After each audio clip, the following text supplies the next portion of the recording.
Oh. Lower that. ISO. There we go. Ooh, still a little bright. But it's been a rough week for your boy. But I just got home from being out, getting a haircut, and this showed up. This will kind of be an off-screen, on-screen type of unboxing, just because I sold my Canon 80D with the wide-angle lens.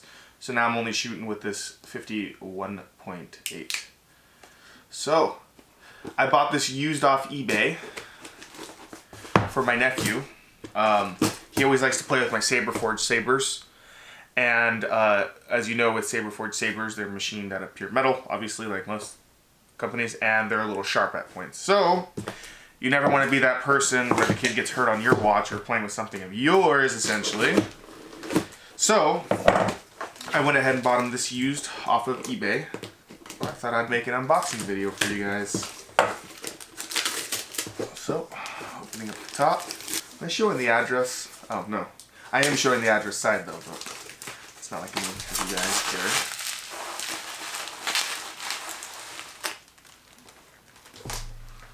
Get rid of the box. I got this one because it has an 18-inch blade. This is the Apprentice version 4 or something like that from Ultrasabers. I'll go ahead and put it on screen when I find the actual name of it. You know, I hope this whole video audio wasn't off a bit because I didn't move my microphone close enough, but it's fine. Okay, so this is the blade. Tiny little blade. Blade plug that the end plug here. I'll get it out later. So I just pulled off the plastic on this.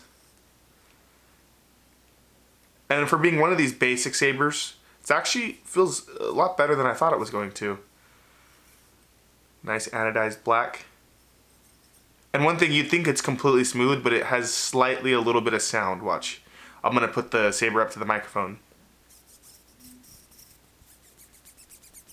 I don't know if it picked that up.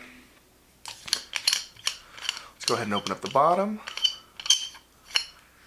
God, metal on metal screeching. And we'll see if I have to go to the store to buy... Oh, I hope I didn't break it. Nope, you're good. The tiny little batteries. It looks like the ones that it actually came stock with. And then the pommel is obviously the no sound pommels with no opening at the bottom. So we'll go ahead and put that back in. No blade plug. Saberforged saber. I mean, Ultrasabers are known to have just things that move in them. But that's fine. It's for my nephew. So let's go ahead and put the blade in. Nope, just kidding. I'm gonna go get an Allen key. A jump cut for you. Actual time for me. So we'll go ahead and... Okay. So saber installed, or the blade installed. Now I'm gonna go cut the lights a little bit. That is a really nice red. Always looks lighter on camera right here in the midsection. But this is just full flesh red. So let me go ahead and try to get it to focus on. There we go.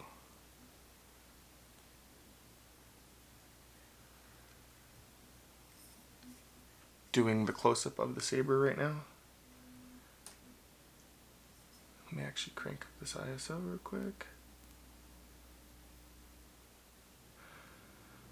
So as you can see, it's just a nice, really shiny black, especially in the light. You got the emitter right here. This is the one without the cutouts. No sharp parts. Here, this is definitely a great point to hold the saber. Extremely comfortable. No sharpness. And this one has the guarded switch, not the really nice AV switch. This one just has like the plastic surrounding it. Very nice click, very tactile. And then you have the centerpiece right here with the grooves for extra grip. That's where I'd assume you'd put your second hand. Go down a little more and then you have the smoother area next to the pommel. And then the pommel itself, which has its own little diamond grade so you can twist on and off easier. This is just a normal stunt saber, so it's just going to be powered by 4 AAA batteries. all in all, I'm very happy with it, and I know my nephew will be too.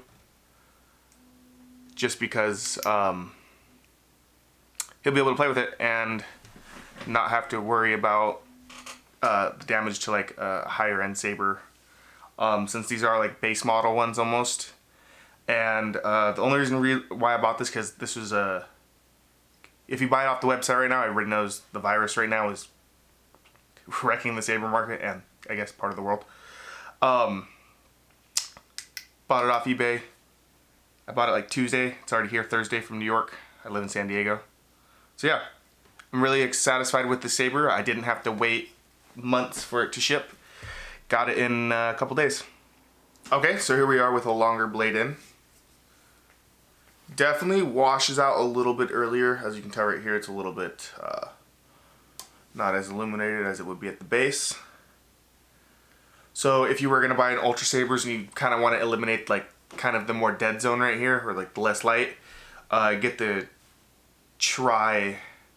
is it called Tri-Cree, or am I tripping? The Tri-LED version.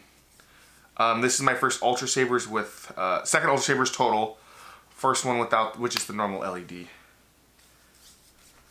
And this this body of this saber, very comfortable. Definitely one of those ones where you can twirl with it all day, and it's not going to wear on your hands like my Saber Forged Talon would.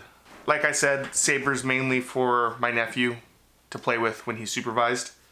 Just because he likes to play with the Saber Forge ones that I have, and I think those are too heavy, too long, and have sharp points. And I hope you guys enjoyed the video. Just a quick random unboxing. And I am going to be making a video on should you buy used sabers right now, and why it's a great time to. So I'll catch you guys in the next video. Thank you for watching. Don't forget to like, comment, and subscribe. I reply to everything on my channel. And let's try to get me to 1,000 subscribers this year. Thank you guys. Enjoy the rest of your day.